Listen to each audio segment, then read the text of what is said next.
Do you know that amazing moment in the afternoon where you're like, this is the time for myself? This is the time where maybe I can pick up a new skill or I can read my book. That is what we're talking about in today's video.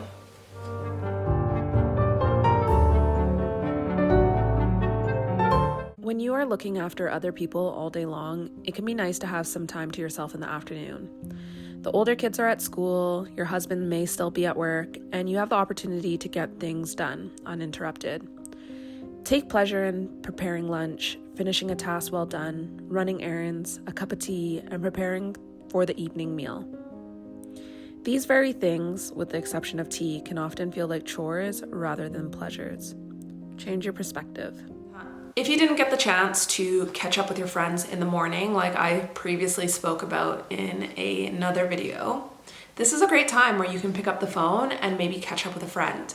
I find if I don't do this first thing in the morning or at this time in the afternoon, I find I don't do it because the later it goes in the evening is the more that I feel like I'm pressed for time and I can't take that time out. I think the biggest thing that we need to focus on when we're looking at finding these pleasures in the afternoon is that this is the time for yourself. Working from home has its upsides and its downsides. On the upside, you don't have a commute, you can set your own hours, and you can dictate your own dress code. And hopefully this dress code is chic. On the downside, you can get cabin fever, you might feel isolated, and your work may be interrupted, especially if you have young children or your husband at home. If you work from home, try to focus on the positive aspects of your work life and go from there. Take the afternoon to really relish doing your work. Infuse love into what you do, no matter what it is. Take that positive home energy you've been cultivating and let it lift and motivate you through your working day. Try not to get into the trap of wearing your pajamas all day or even your exercise clothes, even if you don't plan on seeing anyone. Dress up for yourself. From your chic ponytail to your pretty lingerie, dressing nicely for the day will actually keep your energy high and subconsciously motivate you to do your best work. Aim to keep your office desk as clear as possible and try to file away your papers regularly so you don't feel discouraged by looking at stacks of paperwork. So I thought I would talk to you about some of the ways that I get interrupted in the afternoon. So one, my husband Paul, if he comes home and then the dogs start barking, I'll be honest with you, at the time of me filming this, I no word of a lie have filmed videos like 5 times because either he comes home or there's a delivery, etc. So I find taking that sweet spot of finding the time for yourself in an afternoon between when either your partner comes home or when your children come home, you'll know what this moment is for you, but that is the time that you take this time out to find the pleasure in your afternoon and find the space to do things for yourself. Now, the other thing that I often get interrupted with is my dad, bless him, but I live in the UK and my dad lives in Canada and it's a 7-hour time difference. So right when he gets up for work is when I'm trying to take this kind of moment in my day. And I've noticed that I do try to take this time out to have a moment for myself because if I'm trying to work during this time, I get interrupted by my husband or I get interrupted by my dad because he's calling me when he's on his way to work. So finding that sweet spot of maybe between when my husband comes home from work and when my dad calls is when I'm trying to take this moment for myself. So my husband finishes work at 1:30 and usually he doesn't get home till about 2, and then my dad calls at 2:30 when he's driving to work and he needs to be at work by 3 p.m. my time, which is 8 a.m. his time. So that is my sweet spot. Can you find your sweet spot? If you can, take this time, literally block it out in your calendar to take time for yourself every single day.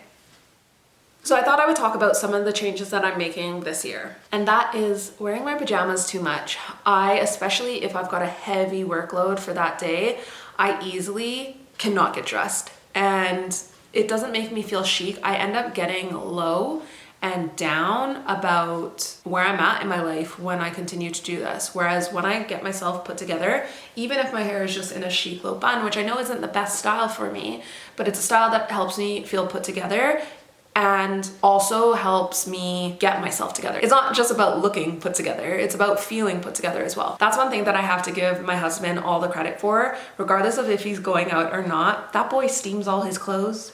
He polishes everything, he gets ready, and sometimes it's a little bit of a grievance because I'm like, we are just going on a dog walk, you don't need to do all of this, but I definitely could take a page out of his books when it comes to this topic. I briefly spoke to you about hair 2 seconds ago. Now, I have a serum in my hair, and I'm gonna wash my hair tomorrow and do my hair, but I easily, if you saw my hair the last 2 days, I definitely wasn't carrying myself in a manner in which I would hope. And let me tell you how that happened. It happened because my workload is very, very high. It's end of month, I need to send out a lot of things. And also, I didn't leave the bed. And so I find if one of these things happen, all of these things happen. So that's something that I'm really trying to get up, get my day started, and move on with things, because if I don't, then all the other areas that I'm trying to work on slide. Can we talk about lingerie for a second? What's yours look like? I just threw out a few bits of my pajamas because they were definitely past their prime, and I actually have zero lingerie. Lingerie is something that I've never really invested in because I find that lingerie typically doesn't look the best on those with bigger breasts. That rhymes. And I find it looks so elegant, and I know it must feel beautiful, but I haven't found the right pieces of lingerie that will support my bust and also look very classy. And so that's where I want to be intentional with the hunt for this item, because it must exist. And I find I'm not necessarily looking for lingerie that is skimpy or sexy. Of course I want to feel beautiful, but that's not the main goal. Like, it's not necessarily for somebody else, it's more so for myself. And I find with lingerie, typically it's created with the idea of enticing somebody else as opposed to wanting to feel beautiful and luxurious. Now, I know there are brands like Intimissimi, but again, I haven't found any that can support a bigger bust. Now, another thing that I'm looking at doing this year in order to keep a chic home and just practice chic daily practices while I'm at home is cultivating my workspace. Now, you just heard me say a couple minutes ago that I was working from bed this week. I did do that for 2 days, I won't lie.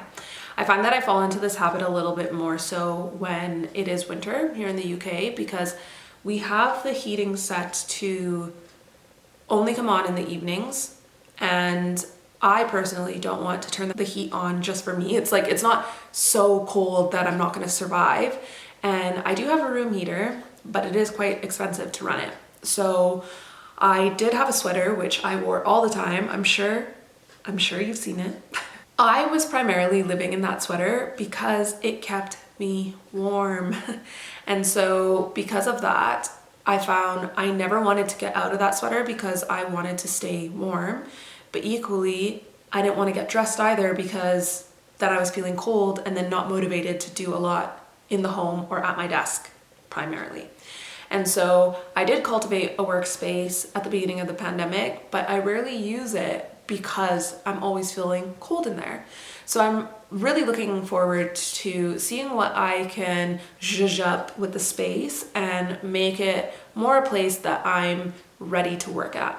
Now, the last thing that I'm looking to change with my lifestyle that's going to allow me to enjoy the pleasures of the afternoon and just enjoy my day-to-day life a little bit more is chic and inspiring decor. We've slowly started implementing things that I feel like are cohesive across the board and what we would like our home to look like. But with that, there's still a lot of things that need to be done. I mentioned already in a previous video that I would like to get some tablecloths. I would like to, maybe paint some of the rooms, etc. And so that is something that I'm also looking forward to working on this next year that will allow me to enjoy the space either in the afternoon or just on a daily basis. Anyways, my friends, that is it for this video. How do you go about taking in the pleasures of the afternoon? Because there's so much that goes into it that feels common sense at first, but then when you're trying to do it, all of these areas flag up. So that is my question for you. I would love if you answered it in the comment section down below, and I hope to see you in the next video. Bye.